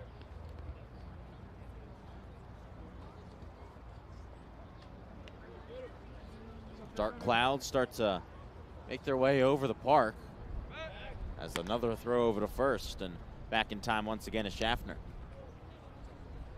I thought these were the clouds over the bay, but these are directly over our heads now. No rain yet, but it feels like it could be coming. Here's the kick and the 1-2, runner going. It's hit in the air to center, and that drops down. First to third for Jake Schaffner on the perfect hit and run from Dayton LaChance. And it's runners on the corners here with 1 out in the bottom of the 4th for the Harbor Hawks. Just perfectly executed small ball right now from Hyannis. They only have 2 hits, but they're putting runners in scoring position and doing a great job at it. Makes this job for Fisher just a lot more difficult. Still got the force out at second, but if you lose that, no double play anymore if that runner steals. And LaChance hasn't stolen a base this season, but still could be in play. Now it's double steal. Now it's Miles Davis to the plate. He grounded out to third to end the second. First pitch in for a strike on a breaking ball. Bourne has turned more double plays than any other team in the league, with 29 of them in 31 games. Fisher kicks and fires. Swinging a bouncer back to the pitcher. Fisher, he goes home, and the throw gets away from Quattrani. It's to the backstop. LaChance is on his way to third. He's in there. It's 2-0 Harbor Hawks on the error from the pitcher, Colin Fisher. Just about 10 feet away from Quattrani, and for a pitcher, that's always an awkward throw. You don't know whether to go underhand or overhand. He went overhand, just sailed it. And that's where you see the error come through. A play right there that should be an out most times. So Fisher tried to get the out at home instead of going for the easy way, and leads to a run scoring. It's 2-0 Harbor Hawks, and runners on the corners here for Miles Davis with 1 out here in the bottom of the 4th. First pitch from Fisher. This time finds the zone. Nice curveball. Slider, I should say. Feel like some drizzle starting to come down a little bit. Felt 1 or 2, but really not much as these clouds continue to roll over. The pitch runs inside on a breaking ball. At this point of the summer, we could see showers just pop up at any time. The unfortunate thing that this storm has brought us is humidity. It was so nice for a couple days. 1-1, swinging a roller towards third. Wires goes to first. He gets the out there, but the run comes in to score from third, and Dayton LaChance, and Miles Davis heads into second. It's 3-0 Harbor Hawks here in the bottom of the 4th. Just really good baseball right now from the Harbor Hawks. Still only 2 hits, but they're putting on the runs and making this Bourne team just suffer with small ball. So Brody Briggs gets the RBI on the 4-3 ground out. And now it's Devon Mitchell. Look back to second from the pitcher. Here it comes from Fisher. He finds the zone.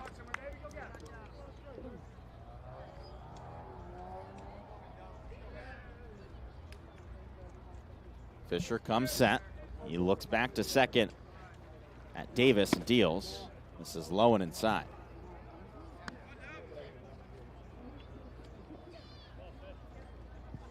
Two outs here in the bottom of the fourth inning. Harbor Hawks took the lead in the bottom of the third, and they've added two more on.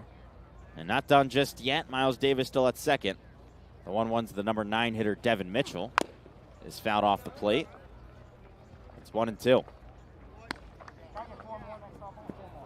Colin Fisher now 76 pitches into this outing. He's thrown just 42 strikes. He threw 41 strikes in 67 pitches his last time out 1 week ago. This probably could be his last inning. Doesn't seem like much action yet in the Bourne bullpen, though. Here's the 1-2. This is inside. Bit of a surprise that there's no action in the Bourne bullpen, considering Fisher is up towards 80. Maybe we'll see some guys start to get loose in the top of the fifth. Skylanders letting Fisher work through this. The 2-2 just misses on the outside part of the plate.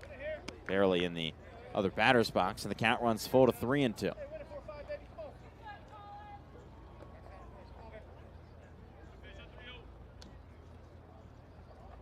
A couple guys start to stretch in the Bourne bullpen after that ball. Fisher sets and looks back to second.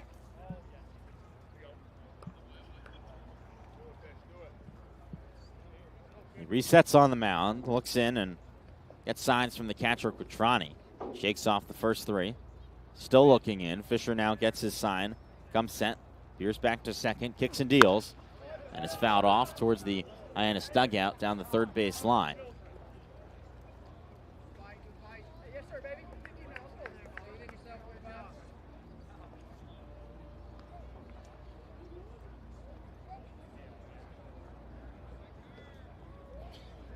Mark Quattrani out on the mound with Colin Fisher.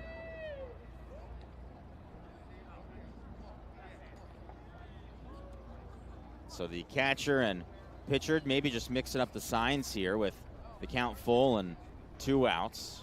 The runner on second and Miles Davis.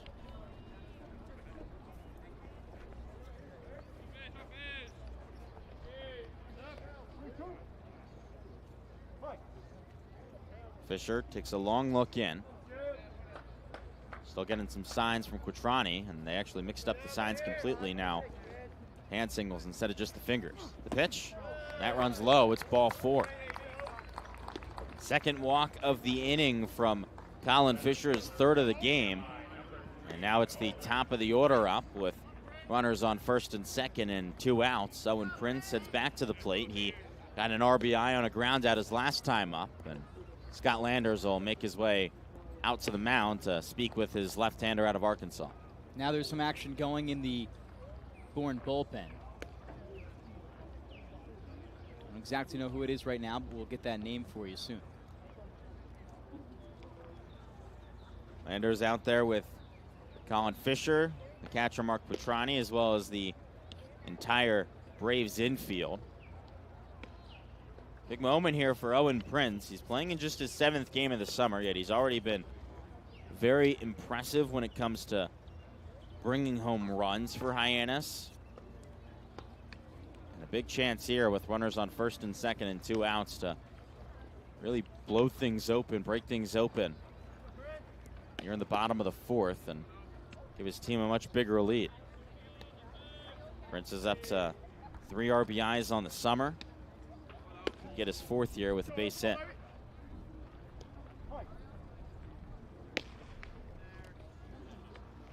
Fisher ready to go. Here's the first pitch. That's in for a strike on a curveball. Braves down by 3 in the bottom of the 4th, and Colin Fisher looking to keep it there. Two have already crossed in this half inning. Fisher looks back to second at the runner and comes home. Looping breaker misses up and in. It's 1-1.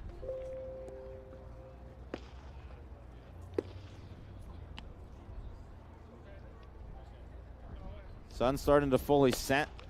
The lights shining bright on McKeon Park as the 1-1. This is low and outside. Start to see some of the sunset peek through the clouds, some slivers of red throughout the sky in right field. Fisher looks back to second. Here's the 2-1. Fastball barely misses the zone. So it's 3-1. Colin Fisher really struggling with his control here. It's something that he's not really used to. Just 45 strikes and 84 pitches. His 85th of the outing. On its way. This time a called strike on a fastball. Entered this game off a performance at Wareham where he did not throw a single walk. The times before that didn't struggle too much. 3 walks, 2 walks, and 2 2/3, 4 2/3, 1 2/3. The payoff, swinging a slow chopper. The pitcher off the mound, and Fisher just slips. He went to the right off the mound on the slow chopper, picked it up, and just slipped. His feet gave out. And so it's an infield single for the leadoff man, Owen Prince. And Hyannis has loaded the bases here in the bottom of the 4th inning. There's how the rain can affect this infield. We saw the balls kind of skipping out faster once it got into the dirt slower.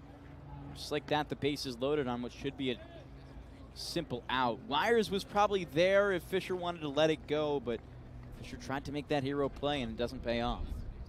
Remember, the first run in this inning came in on an error. So some struggles here, and it seems like that could be the end of the day for Colin Fisher.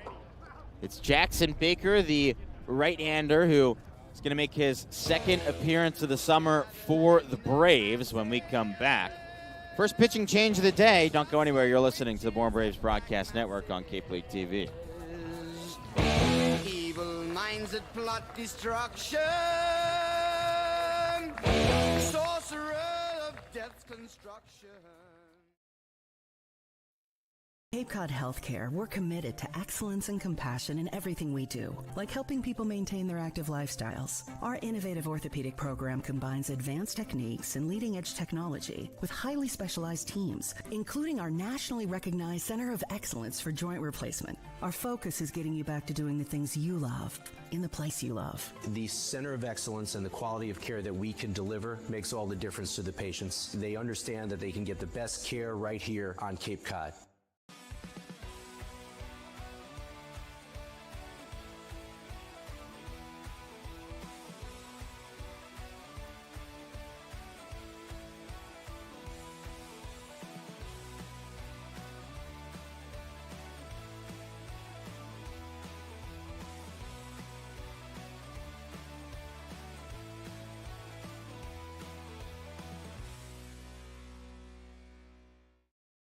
Hasn't been a ton of training when it comes to bat speed or products for players to be able to train bat speed.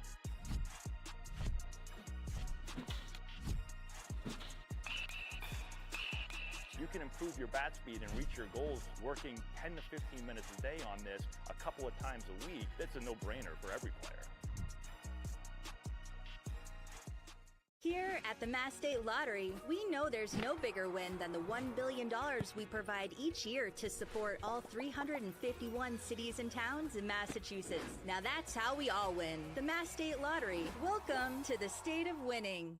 If you can dream it, if you can cruise in it, if you can summer in it, fish from it, or take it for a day at the beach, we can protect it. The Baldwin Group. Protecting.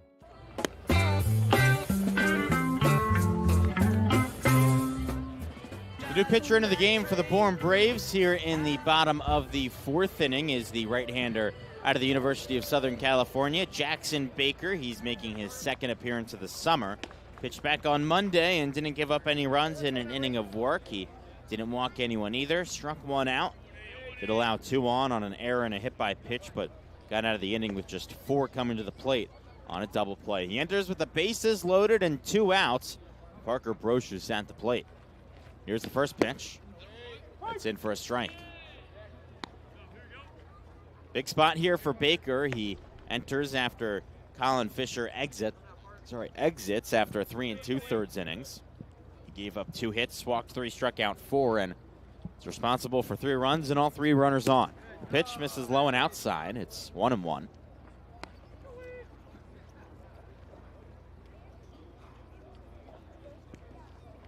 Brocious has just 1 RBI this summer. Could get at least 2 here with a base hit. Here's the pitch.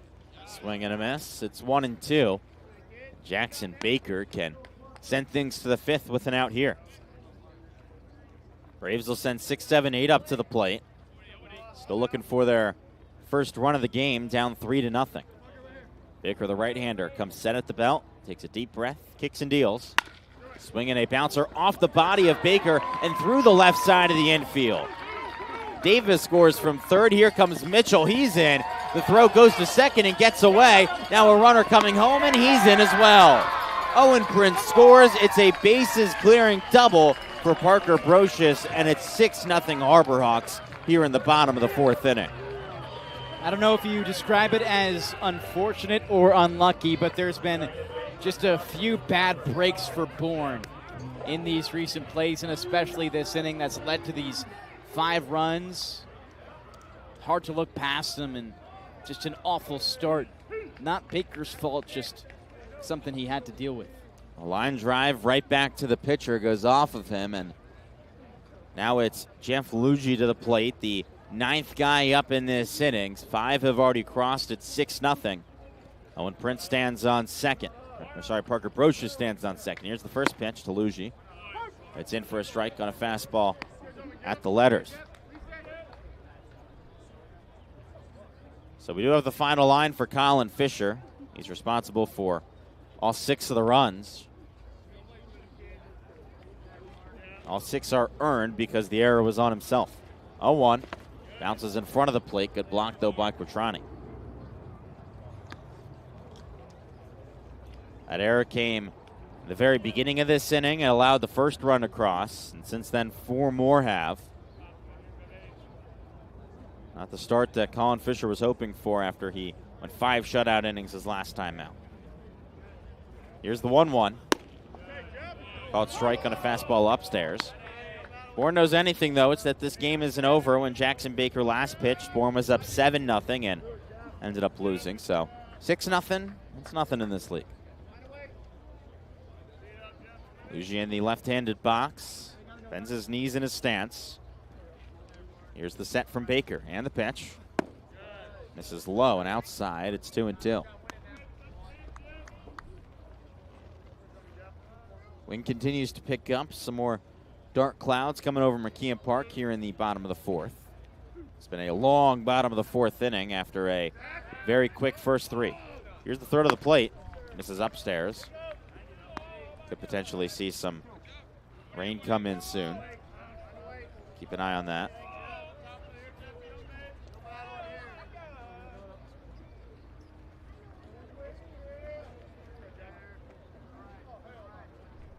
Here's the pitch.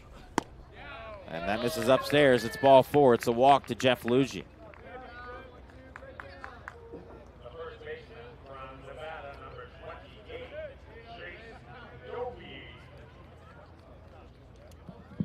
So now it's Jay Stobie, the man who led off this inning with a strikeout. Back up here with runners on first and second. Brocious the lead runner, Luigi behind him. Here's the pitch. In for a strike. By the way, they did call a single for Parker Brocious and said that he advanced to second on an E7, so already 2 errors on the game for the Braves. Here's the pitch from Baker. This is low and outside. Nice job by the catcher Quattrani to keep it with him. Count even at 1 here with 2 outs in the bottom of the 4th. It's 6-0 Harbor Hawks. They've already scored 5 in this inning and don't seem to be done just yet. Baker sets. Looks back to second. Here's the pitch. Swing and a miss on a fastball. Stobie just got well out in front of it. Count 1-2. Baker another chance to get out of this frame.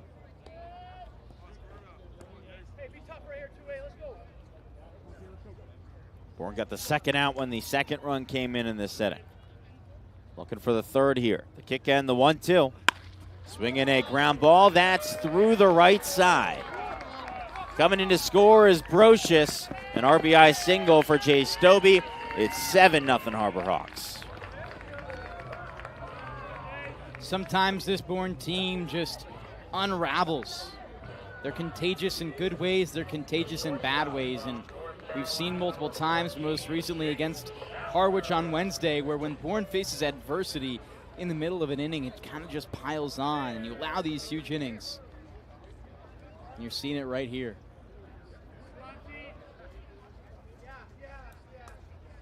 In that game against Harwich on Wednesday, it was a 7-run top of the 7th that Bourne gave up.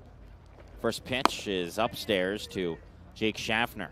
Bourne have been now allowed 5 straight games with an inning from the opposition of 3 or more. It happened against Falmouth, Harwich, Orleans, YD, and Wareham. Baker from the stretch. Look back to second, and the pitch. This is upstairs, 2-0 to Schaffner. He's already walked and scored in this inning. He was the first man to cross home after he reached as Miles Davis came home, or got to first on the air from the throw home by the pitcher, Colin Fisher. The 2-0. That misses upstairs. It's 3-0 to Schaffner. Now things starting to unravel. A walk, a single, and now a 3-0 count here with 2 gone. The set and the pitch. Outside fastball, it's ball 4. Jake Schaffner walks for the second time in the inning, and bases are loaded for the Harbor Hawks with 2 gone. And Dayton LaChance to the plate. He's probably the guy you don't want up here. He's already 2 for 2 today with a double and a single. Mark Quattrani will go out to the mound to talk with Baker ahead of this bases loaded at bat.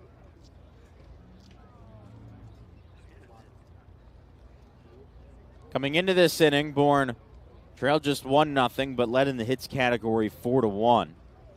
Right now they trail 7-0, and the hits even at 4. Bourne does have 2 errors to Hyannis' 0. We're here in the bottom of the 4th. Dayton LaChance, the designated hitter, makes his way into the right-handed batter's box with the bases loaded. It's Jeff Luigi on 3rd, Jay Stobie on 2nd, and Jake Schaffner on 1st. Jackson Baker, the right-hander, looking down at the pitch comm. He now steps onto the rubber and comes set. Working from the stretch with the bases juiced. Here's the kick in the first pitch. Swinging a foul ball down the third base line.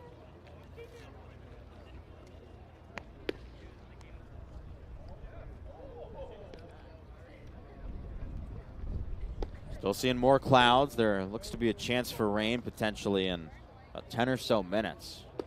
Hard to tell though now as it's getting darker if they're rain clouds or it's just a lack of sun. Here's the 0-1. This is low.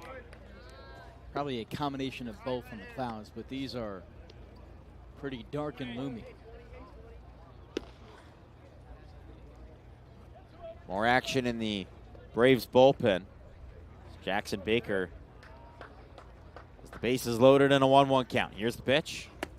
Big swing and a miss on a breaking ball low and outside. Really nice pitch there. Bourne can get out of the inning on this pitch. It's been a single walk for Baker since coming in. The right-hander comes set. Here comes the 1-2. This is low. I think you just look to attack the strike zone here. Dayton LaChance, a really good batter, but it's the free passes that have killed you in this game. Only 4 hits for Hyannis. That's not a ton. Already 4 walks in this inning from the Bourne pitching staff. The 2-2, here it comes. Swinging a foul ball down the right field line. 5 walks on the day from the Bourne pitching staff, as well as a hit batter. So 6 have reached on ways other than hits. 4 have reached on hits. Actually, add on the 1 error, and it's 11 who have reached today for Hyannis on just 4 hits. The 2-2, swinging a lace ball down the third base line. That's got extra bases written all over it. perfectly placed into the corner. It's a double, and it's a bases clearing double for Dayton LaChance. He's got his third hit of the day. He brings home 3 runs, and it's 10-0 Harborhawks here in the bottom of the 4th. Textbook up the left field line. A really good at-bat from Dayton LaChance to bring this to a 10-0 game. Wow, has he had a good one. A double, a single, and then another double. That was bases clearing, 3 RBIs for the Oklahoma product. And so it's 10-0. Here in the bottom of the 4th inning, a 9 spot from the Harborhawks. And this game is completely flipped on its head. Now it's Miles Davis. He was the one who got an RBI after hitting a bouncer back up the middle that forced an error. The pitch from Baker, a called strike at the knees.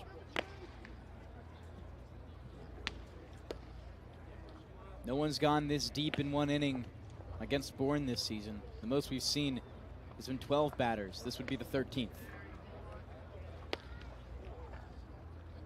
Baker kicks and deals. Finds the outside part of the zone, a called strike.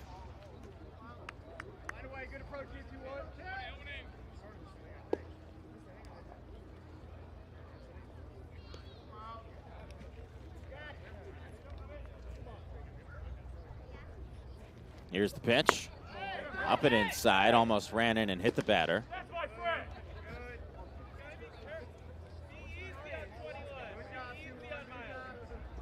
Count 1 ball, 2 strikes, 2 outs here in the bottom of the 4th. Braves looking to end this nightmare of a half inning. Here's the 1-2. Ground ball back up the middle. The second baseman Cooney's there. He rips the throw to first, and that is in time for the 3rd out, but not before the damage. Well done. 9 runs coming to score for the Harborhawks on 4 hits, 1 error, 1 man left on base. And we send things into the bottom of the 5th, but before that, we thank a few of our sponsors. Are you ready to dominate the diamond and pitch like a pro with the Cape Zone Keith Bildo? Then join us at the K-Plex, where champions are made. Don't just play the game, own it. Visit the K-Plex today and unleash your full potential. Located at 6 Forest Park Drive in Bourne. Find us on Facebook or at thek-plex.com. Elevate your game at the K-Plex. Keystone Place at Buzzards Bay is Bourne's premier senior living community, conveniently located adjacent to the Cape Cod Canal. Visit us at Keystone Place at buzzardsbay.com. Back for the 5th in a moment. It's 10-0 Hyannis.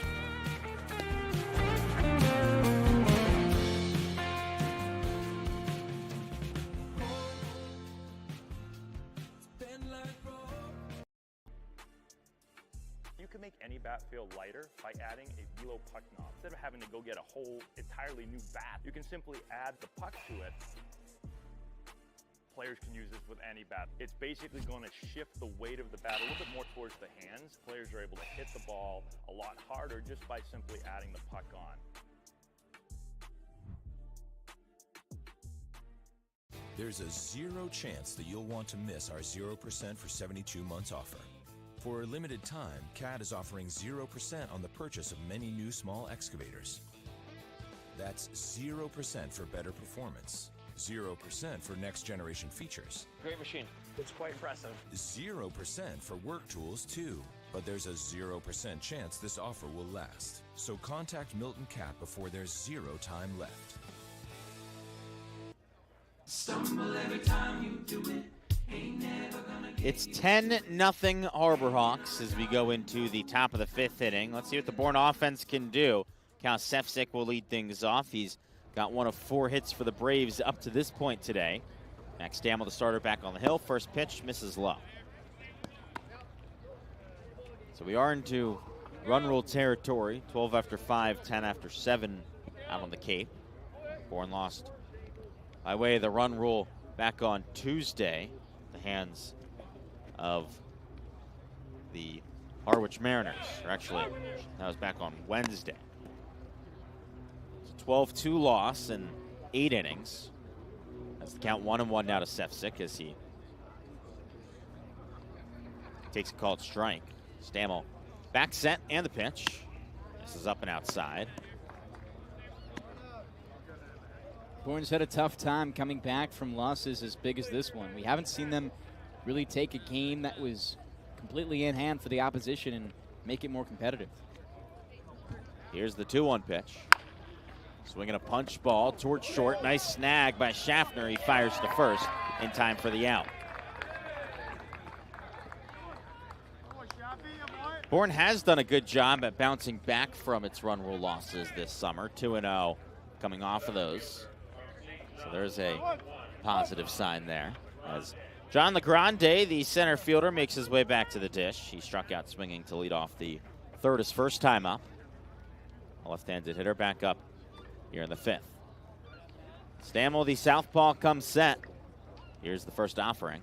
Swing and a miss on a high fastball. There's 4 other games going on around the Cape League right now. In the middle of the 7th inning, a West Division battle. The Katuah Kettleers lead the Wareham Gatemen 1-0. That would really tighten things up in this division. The pitch. Grande fouls it off down the first base line. Intra-division matchup. The Brewster Whitecaps lead the Falmouth Commodores 2-0 at the end of the 5th inning. There are 2 East Division games today. Harwich up 2-1 over Orleans in the top of the 8th, and YD up 7-1 over Chatham in the bottom of the 4th. 2-1. This is upstairs. Right now, when you look at the East Division in this league, it's pretty wild. You've got 4 teams above 500 and 1 team just 2 games below 500. 1-2. LeGrande watches the ball upstairs. Orleans in 4th place is 3 points ahead of Chatham in last place. Just 6 points separate first from last in the East. 7 points separate first from last in the West. LeGrande swings and hits the 2-2 pitch into center field, but an easy play for Prince for the second out. 2 really tough batters to put away, and it just goes to show how impressive he's been all throughout this game. Stammel continuing into the 5th inning, looking almost perfect, and once again, a tough challenge for Bourne. This is just the 2nd start of the summer for the left-hander who's committed to the University of Virginia. His last time out, he pitched just 12 pitches out of the bullpen, but here's a starter and much more length. He's 60 pitches into this out. Mark Quattrani at the plate. He's 0 for 1 today. First pitch. This is on a ball outside. Quattrani flew out to left in the 3rd.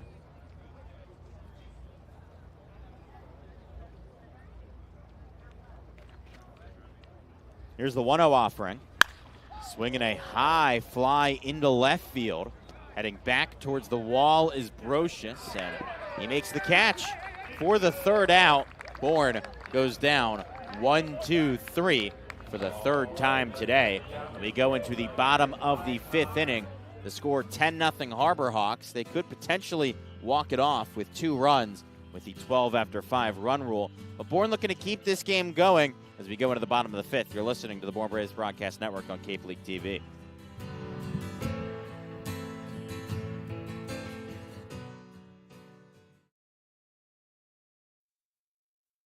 Cape Cod Healthcare, we're committed to excellence and compassion in everything we do, like helping people maintain their active lifestyles. Our innovative orthopedic program combines advanced techniques and leading-edge technology with highly specialized teams, including our nationally recognized Center of Excellence for Joint Replacement. Our focus is getting you back to doing the things you love, in the place you love. The Center of Excellence and the quality of care that we can deliver makes all the difference to the patients. They understand that they can get the best care right here on Cape Cod. Here at the Mass State Lottery, we know there's no bigger win than the $1 billion we provide each year to support all 351 cities and towns in Massachusetts. Now that's how we all win. The Mass State Lottery. Welcome to the state of winning. There's a 0 chance that you'll want to miss our 0% for 72 months offer. For a limited time, CAT is offering 0% on the purchase of many new small excavators. That's 0% for better performance. 0% for next generation features. Great machine. It's quite impressive. 0% for work tools too. But there's a 0% chance this offer will last. So contact Milton Cap before there's 0 time left.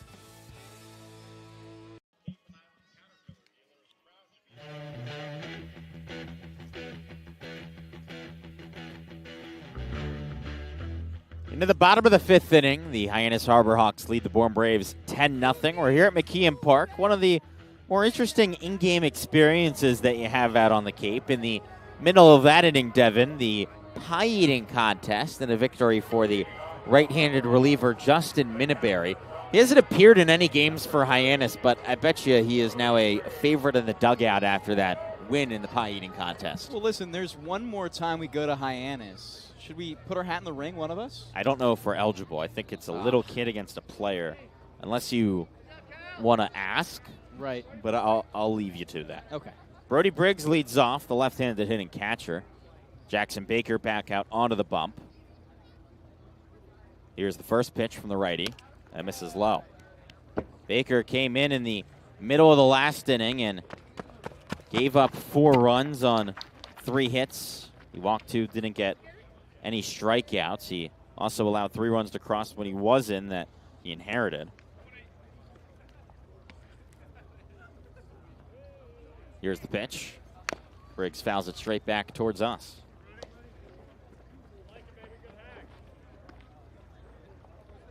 Briggs 0 for 1 today, but he's had 2 pretty successful at-bats despite that line. A walk back in the 3rd when he came in to score, and a RBI ground out in the last inning. Baker comes set at the belt. Here's the 1-1. This is up and outside.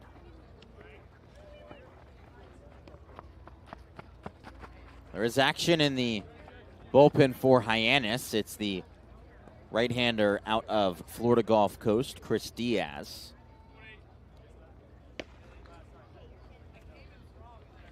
Briggs ready in the left-handed box. Here is the 2-1 pitch. Misses outside. Baker just struggling with his control here early on, Devon. Only 16 strikes on 32 pitches, so he's 50-50. It's a graph with high correlation. When Bourne pitchers throw walks, they allow a lot of runs. Needs a strike here or else it'll be another walk. Here it comes, and it's a ball upstairs. Brody Briggs reaches to get things going here in the bottom of the 5th inning. So now it's Devon Mitchell, the number 9 hitter and second baseman.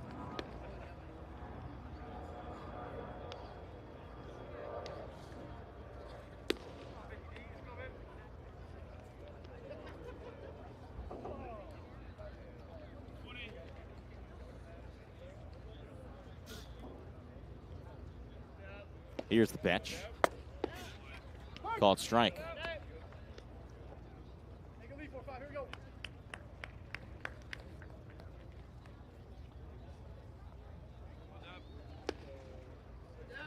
Baker at the belt. Here's the low kick in the pitch. Upstairs fastball misses. It's 1-1. Baker looking for a new school this summer. He transferred from Alabama to USC after his freshman year and back in the portal. The 1-1. In for a strike.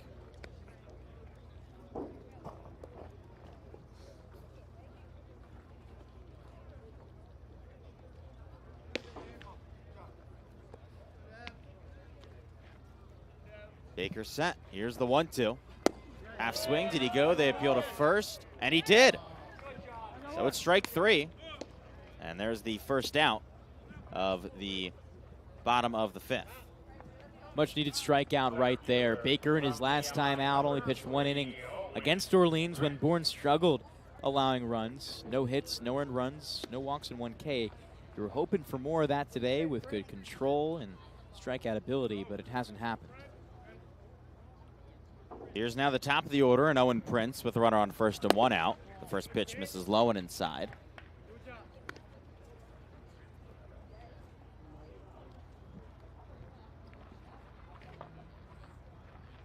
Baker actually just announced his commitment to the University of Houston officially, so he'll be heading back to his home state. The pitch in for a strike. Bourne had a Houston pitcher join the team towards the end of the season last year, and Kyle LaClemento.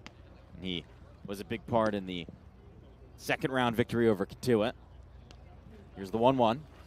That runs upstairs and misses. Bourne beat Hyannis here at McKeon Park in the first round of the playoffs last year. That was a really good game that was highlighted by a great pitching performance from Griffin Hughes out of the University of Miami. The 2-1 misses upstairs. Hughes came to Bourne after spending his first 2 collegiate seasons at Cincinnati. And then he got drafted in the 3rd round by Devon, your Seattle Mariners. So a guy who could definitely make an impact at the big league level, and he really bolted his stock out here on the Cape. The pitch misses upstairs, and it's ball 4-0 in Prince. 2 on with 1 out here in the bottom of the 5th for the Harbor Hawks. Now it's Parker Brocious. But first, Scott Landers will make his way out onto the mound for a visit. Is action going in the bullpen for Bourne right now?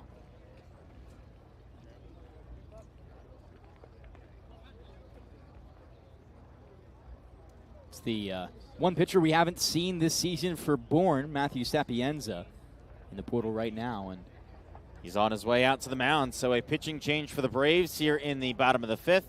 We'll step aside. You'll be back in a moment here on the Bourne Braves Broadcasting Network and Cape League TV. Take my hand, child, come with me. Cape Cod Healthcare, we're committed to excellence and compassion in everything we do, like helping people maintain their active lifestyles. Our innovative orthopedic program combines advanced techniques and leading-edge technology with highly specialized teams, including our nationally recognized Center of Excellence for Joint Replacement. Our focus is getting you back to doing the things you love, in the place you love. The Center of Excellence and the quality of care that we can deliver makes all the difference to the patients. They understand that they can get the best care right here on Cape Cod.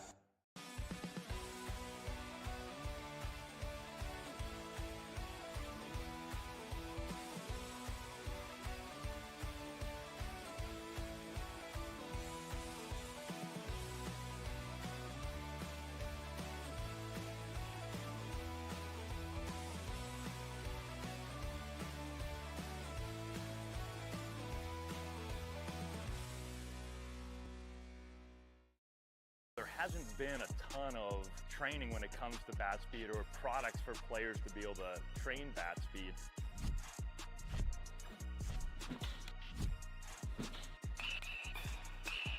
You can improve your bat speed and reach your goals working 10 to 15 minutes a day on this a couple of times a week. That's a no-brainer for every player.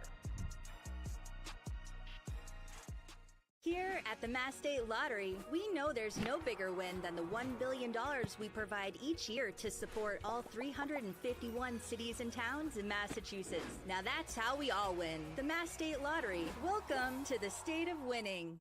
If you can dream it, if you can cruise in it, if you can summer in it, fish from it, or take it for a day at the beach, we can protect it. The Baldwin Group. Protecting.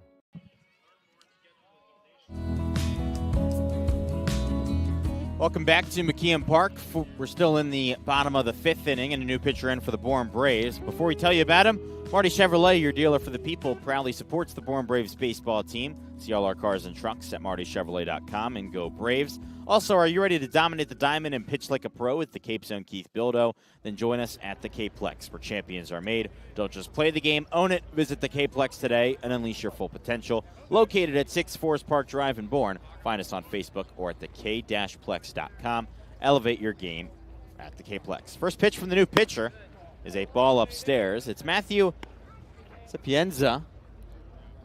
Sorry, got that one wrong. Sapienza. I'm really bad at Italian names. I'll tell you that. We have an Italian producer. I know. Ask her for help. And I botched it the first game. I called her Voccio. So it's just not my thing. 1-0. Misses low. I think that's probably the toughest job for us in this league. Yeah. So many players coming in and out trying to get the names. I don't know the exact number for every team, but Chatham's up to like 75 guys. There are just so many players going in and out. But here's the 2-0 pitch. And that's a called strike. Starting to get some drizzles here at McKeon. Feel a couple come down. Sapienza making his Bourne debut. He comes from Georgetown. In the portal, though, he had a 9.53 this past year for the Hoyas in 34 innings. Here's the pitch. And that's hit in the air to center field. It drops down in front of LeGrande. The stop sign put on at third for Brody Briggs. And the base is loaded here in the bottom of the 5th inning for Jeff Luigi. Sapienza gave up 54 hits in 34 innings for Georgetown this past year.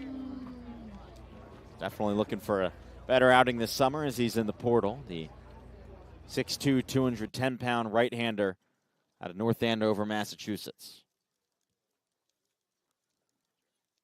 So Luigi makes his way into the box.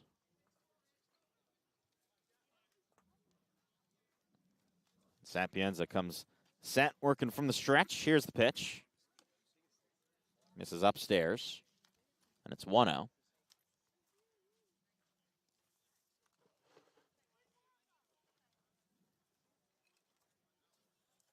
The right-hander comes to the belt.